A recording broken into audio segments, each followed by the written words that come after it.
क्या आपको पता है आपके बिजनेस की सबसे बड़ी गलतियां अक्सर इनवॉइस और बिलिंग में छुपी होती है और यही छोटी छोटी गलतियां आपको हजारों बल्कि लाखों रुपए के नुकसान करा सकती है। सोचिए आपने क्लाइंट को प्रोडक्ट या सर्विस डिलीवरी कर दी, मेहनत कर दी, लेकिन अगर इनवॉइस सही नहीं बना या टाइम पर बिल नहीं गया तो पेमेंट फंस सकती है। बिजनेस का कैश फ्लो रुक सकता है और आपकी मेहनत बेकार हो सकती है। यही है असली गेम। तो नमस्ते दोस्तों, मैं हूं दीपक और आज बात करेंगे इनवॉइस और बिलिंग के बारे में, यानी वो सिस्टम जो हर बिजनेस की रीड होती है।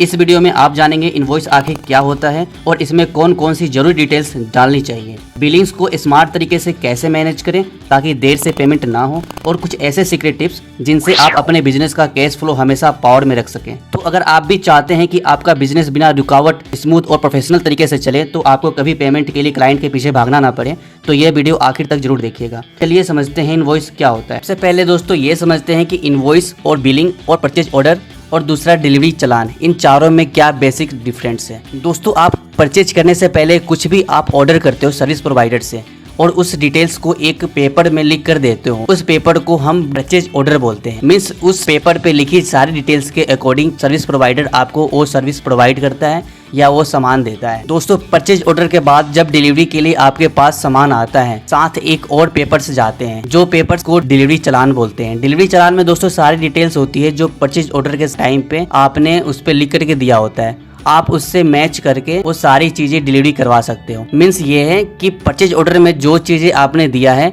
सेम चीजें आपको डिलीवरी चालान में मिलना चाहिए ताकि वो आपके डिटेल्स मैच। दोस्तों डिलीवरी चालान के साथ एक और पेपर डिलीवरी होती है जिसको इनवॉइस बोलते हैं। ये इनवॉइस शिपिंग इनवॉइस हो सकती है, टैक्स इनवॉइस हो सकती है। अब दोस्तों शिपिंग इनवॉइस क्या होता है, टैक्स इनवॉइस क्या होता है, इन दोनों में बेसिक डिफरेंट होती है जो मैं अगले वीडियो में आपको क्लियर करूंगा। तो दोस्तों आपने मोटा मोटी जान लिया कि चारों में क्या डिफरेंट है, परचेज ऑर्डर, डिलीवरी चालान, इनवॉइस और बिल में। तो दोस्तों आप मेरे स्क्रीन पे देख सकते हो ये एक फॉर्मेट है इनवॉइस का। ये फॉर्मेट आपका अलग अलग हो सकता है, अलग अलग प्लेटफॉर्म पे आप जाओगे अलग अलग फॉर्मेट की इनवॉइस मिल सकती है, बट मैं बात करना चाहता हूँ इसकी डिटेल्स की। इनवॉइस के अंदर क्या क्या डिटेल्स होते हैं। तो ये जितनी भी डिटेल्स मैं बताऊंगा वो सारी चीज़ें मैंडेटरी है। फॉर्मेट चाहे आपका कोई भी हो, किसी भी फॉर्मेट में आप बनाओगे, लेकिन आपकी डिटेल्स क्या क्या होनी चाहिए वो मैं आपको बताऊँगा। मैं आपको ये पेंटिंग के थ्रू बताना चाहता हूँ। जो ये वाला सेक्शन है जो आपको हाईलाइट करके मैं बता रहा हूँ, इस पर शिपर या सर्विस प्रोवाइडर, ये सर्विस प्रोवाइडर जो भी सर्विस प्रोवाइडर है, आपका रेस्टोरेंट है तो रेस्टोरेंट की सारी डिटेल्स होगी, अगर आपका कोई ऑफिसेज है या कोई सर्विस आप प्रोवाइड कराते हो तो वो सारी चीज़ें डिटेल्स होगी इस सेक्शन के अंदर। ठीक है, इसमें मैंने शिपर लिखा है क्योंकि ये शिपिंग इनवॉइस है, तो शिपिंग इनवॉइस की फॉर्मेट है, मतलब ये कि सामान कहीं और से किसी और दूसरी जगह पे जा रहा है। ठीक है, तो इसमें आपकी सारी डिटेल्स होगी, जैसे आपका नाम, आपकी कंपनी का नाम और आपका कंपनी का एड्रेस, आपका contact details, email ID, GST number, जितने भी डिटेल्स होंगे आपके फॉर्म की डिटेल्स इसमें होंगे। ठीक है, इसमें आप अपना लोगो भी लगा सकते हो, अगर फॉर्मेट आप चेंज करना चाहते हो तो यहाँ पे आप अपना लोगो भी लगा सकते हो अपनी कंपनी के। ठीक है, तो इसमें बेसिकली ये मैं बोल रहा हूँ कि जो भी डिटेल्स आपकी अपनी डिटेल्स है, सर्विस प्रोवाइडर की डिटेल्स है, अगर आप कस्टमर हो तो कस्टमर जब भी आप अपना एज ए कस्टमर इनवॉइस लेते हो तो उस इनवॉइस पे आप देखोगे कि इसमें उस सर्विस प्रोवाइडर की डिटेल्स है या नहीं प्रॉपर, इसमें कॉन्टैक्ट डिटेल्स है कि नहीं। अगर इनवॉइस में कुछ भी गलत होता है तो मुझे किससे बातें करनी होगी। ठीक है, और कुछ लीगल एक्शन भी लेना होता है तो इसमें सीपर का डिटेल्स है या नहीं। ठीक है, तो ये जो बेसिकली सेक्शन था वो था सीपर डिटेल्स में। अब मैं दूसरी डिटेल्स की बात करता हूँ, मैं आपको कलर चेंज करके दिखा देता हूँ। जो ये वाली डिटेल्स है, ये वो है जो उपभोक्ता है, मतलब जिसने परचेज करा है या जो सर्विस कंज्यूम कर रहा है, जो कंज्यूमर है, वो उसकी डिटेल्स होगी इसमें। मान लो कि मैंने क्रोमा से कोई सामान खरीदा, ठीक है, तो ये जो रेड वाला सेक्शन है, ये जो रेड वाला मैं सेक्शन बना रहा हूँ, तो इसमें क्रोमा का डिटेल्स होगा। मैंने क्रोमा की कौन सी शॉप से सामान परचेज किया, क्रोमा का एड्रेस क्या है, जीएसटी नंबर क्या है, जो भी डिटेल्स होंगे प्रॉपर ये क्रोमा की डिटेल्स होगी। और जो ग्रीन वाला सेक्शन है वो ग्रीन वाले में मेरा डिटेल्स होगा। मान लो दीपक ने लिया तो दीपक का डिटेल्स होगा इसमें, और इसमें मेरा मोबाइल नंबर वगैरह जो भी उसने मेरे से डेटा लिया है वो डेटा फीडअप करके देगा। ठीक है, ये दो सेक्शन हो गए। इसके अलावा मैं बात करना चाहता हूँ कि ये इनवॉइस नंबर और डेट है। इनवॉइस नंबर रैंडमली हो सकता है, जो अपने डेटाबेस पे शिपर रिकॉर्ड में रखता है, वो उनका इंटरनल मामला है। इनवॉइस नंबर कुछ भी A to Z हो सकता है, वो अपना मामला वो कैसे अपने खाते में मैनेज करते हैं। बट डिटेल्स उसी दिन की होगी, डेट जिस डेट को मैंने ये सामान परचेज किया है या सर्विस मैंने ली है। और अगर आप सर्विस प्रोवाइडर है तो जिस डेट को आप कंज्यूमर को सामान दे रहे हो उस वही डेट यहाँ पे होनी चाहिए, ठीक है। दूसरी चीज़ यहाँ पे है बायर्स ऑर्डर नंबर। देखो आप ध्यान से देखना, मैंने जैसे वीडियो के स्टार्टिंग में ही बताया था कि बायर्स जब भी परचेज ऑर्डर देता है तो उसमें एक डॉक्यूमेंट नंबर देता है, ठीक है। तो सेम डॉक्यूमेंट नंबर आपको यहाँ पे डालनी है दोस्तों। ये इस बात को बड़ा ध्यान देना क्योंकि इससे बड़ा लीगल एक्शन हो सकता है अगर आप ये नहीं डाल रहे हो तो अपनी डिटेल में, ठीक है। ये डिटेल बायर्स ऑर्डर नंबर हमेशा देनी है जब भी परचेज ऑर्डर पे आप सामान प्रोवाइड कर रहे हो या एडवांस में आपसे कोई ऑर्डर किया गया है तो, ठीक है। इसके अलावा दोस्तों आप यहाँ पे लिख सकते हो buyer if any other than consignee. ये क्या है दोस्तों, इसके लिए मैं डिटेल्स में बताऊँगा। जैसे मान लो कि परचेज करने वाला या जिस जगह पे डिलीवरी हो रही है आपकी सामान वो कोई और है लेकिन बिलिंग किसी और के नाम पे हो रही है। यहाँ पे आप अदर देन बिलर भी डाल सकते हो।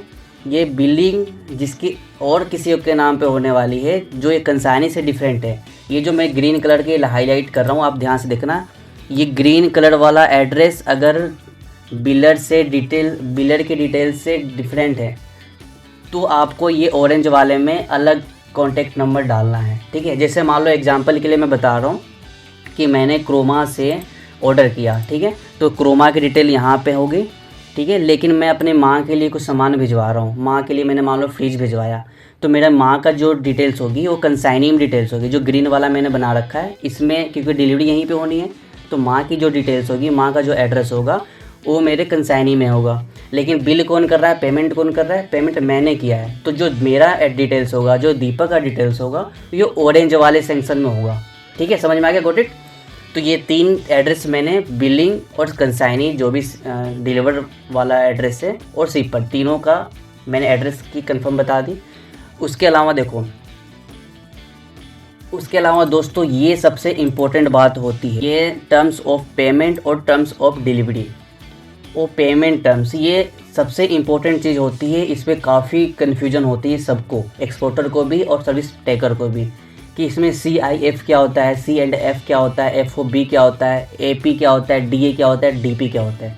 दोस्तों इसके लिए मैंने एक सेपरेट वीडियो बना रखा है क्योंकि ये बहुत इंपॉर्टेंट टॉपिक्स हैं।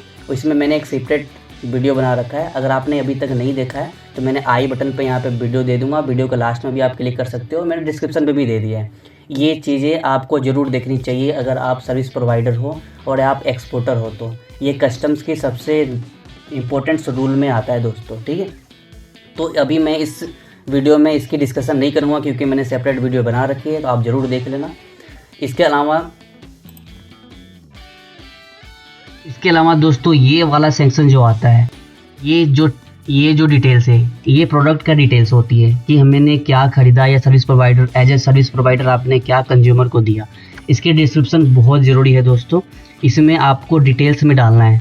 डिटेल्स मीन्स जो भी आपके प्रोडक्ट की डिटेल्स बन सकती है वो आपको इसमें लिखना है, ठीक है। इसकी क्या क्वांटिटी आपने दिया है, इसकी क्वांटिटी आपने क्या दिया है, उसकी रेट क्या है, उसका अमाउंट क्या है।